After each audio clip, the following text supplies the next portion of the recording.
Hey guys, it's been a while since I uploaded, especially since I'm due on February Blu-ray editions. You might be asking where it is, and I'm here to answer that question. It's gone, it's over, I've canceled the series forever, and I'm never doing it again. Why? Because I'm evil. I'm kidding. But there won't be February Blu-ray editions this year, though, because last month I bought one Blu-ray. I'll elaborate a bit. I spent, including tax, $11 in the entire month of February, all on this Blu-ray. So rather than do Blu-ray editions this month, I'll be reviewing the sole movie I bought. And that movie is The Breakfast Club is directed by John Hughes. It focuses on a group of kids from different cliques who all get Saturday detention on the same day.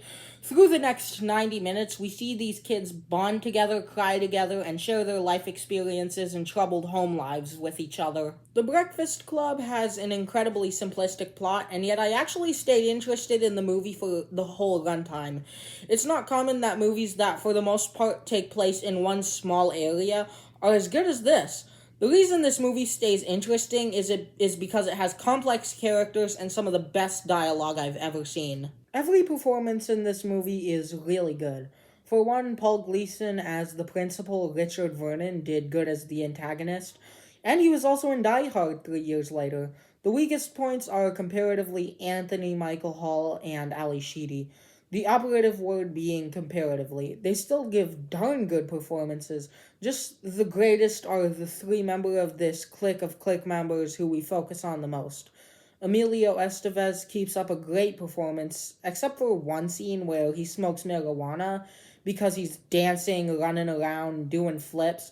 I live in an area where recreational weed is legalized, and that's not how those people act. They mostly just sit around and laugh at nothing, and then also you get scared to walk past them. But digressing, Molly Ringwald is incredible in by far her most iconic role. She's sometimes really terrible of a person, and when she is, she still convinced me that she was in the right. She's one of my favorite performances in this movie. I know I talked about actors already, but I need to dedicate a segment of this review to objectively the best performance in the movie. And if you've seen it, we can unanimously agree that this is the best performance in the entire movie. Judd Nelson as a character named John Bender. Bender is the most important role in the whole movie. Without Bender, no one would bond or they wouldn't even leave their seats. There's a scene where Bender impersonates another character's home life and then his own, and he gets in an argument with himself, and I found that really well acted. Here's a bit of a fun fact. This movie takes place at the same school as Ferris Bueller's high school, Shermer High School. I think this is a really funny movie. John Bender, as emotional of a character he was incredibly funny.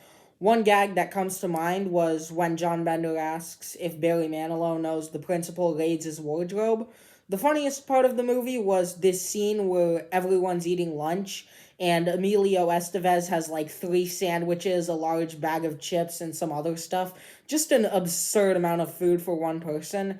And Ali Sheedy makes herself a sandwich with sugar, mayonnaise, and cereal, and everyone is just gagging. What makes this movie incredible is how it embraces its stereotypical portrayal of teenagers. The bad boy has an awful home life. The athlete has a father who expects a lot from him. Everyone is in detention for something that seems like something they would do.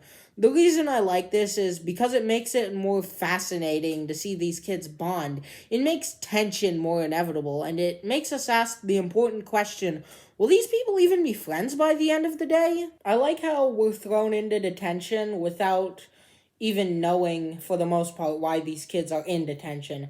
Kind of like 12 Angry Men, where we're thrown into the jury room without hearing the case. When movies use this storytelling technique, we get to form our own opinions on these characters because we get to see how certain characters feel about the situation they were involved in with firsthand without some sort of biased party. I think the only other way to learn why these kids were in detention would be to hear the principal saying why they're in detention, like some sort of lineup or something, or show the act being done in some sort of boring montage. But if we saw it, either of those ways, we would automatically hate these kids because we don't see the characters explain why they did it or what their opinion on what they did is. And if the principal read it, we would hate them because he hates them and would explain their acts with some sort of malicious intent in mind. My favorite scene in the entire movie is when Emilio Estevez as Andrew and then Anthony Michael Hall as Brian explain why they got detention. I won't tell you why, but it's obvious that they have very strong feelings about what they did, especially Andrew. Plus, it kind of brought Brian back to life before I just stopped caring altogether. So it kind of made him interesting before I just didn't even acknowledge his character again. It would be a crime to go this entire review of The Breakfast Club without talking about the dancing scene, but I don't even know what to say about it. So here's what I'll leave it at. It's a great, iconic, fun scene that's still incredible to watch after all these years. You guys want to hear one of my favorite pieces of dialogue from the movie? Molly Ringwald and Judd Nelson are talking about Judd Nelson joining some activities, and Judd Nelson says, "It wouldn't have anything to do with all you activities people being jerks, would it?" And Molly Ringwald says, "Well, you won't know. You don't know any of us." And Judd Nelson says, "Yeah, I don't know any lepers either, and I'm not going to run out and join one of their clubs." In terms of problems, I only have a few. There are a lot of characters who feel very unnecessary. Ali Sheedy's character, Allison, doesn't actually contribute to the story at all. Don't get me wrong, I like her character, I think she's funny, but throughout the story, she's just kind of there to be there. And all the adult characters, you can pretty much just lump into one character because they're all there just for a couple minutes in the beginning to be a framing device, and then they're gone for the rest of the movie except for at the very end. And then the one character who actually does get a lot of screen time is the principal, and he's really stereotypical, but unlike the people in detention, he doesn't actually get any character development. He's just kind of evil, power hungry, but like he gets way too much screen time for how uncomplex and unoriginally he's written. There's also a part towards the end of the movie where things start getting romantic, and sure, I was thinking like the Princess Bride kid. Is this a kissing book? But I was mostly confused, though, why this happened at all.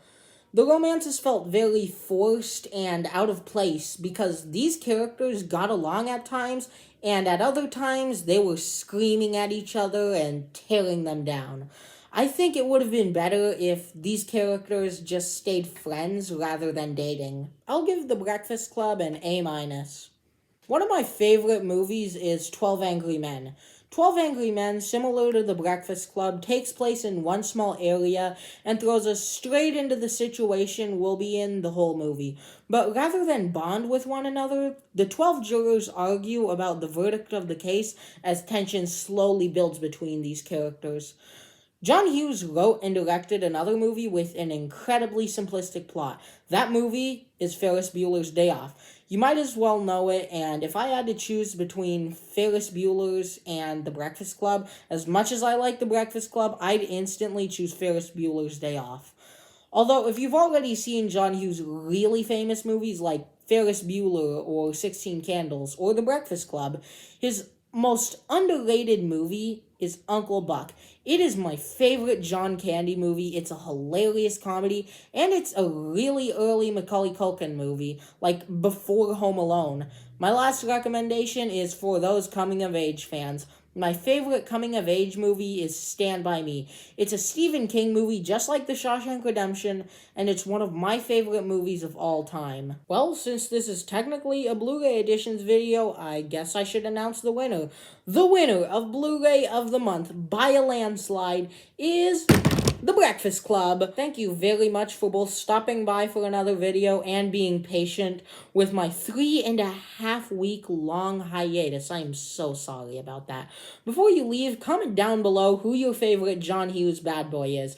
Charlie Sheen in Ferris Bueller's Day Off, or John Bender. Thank you very much. Stay safe and watch good movies. Bye!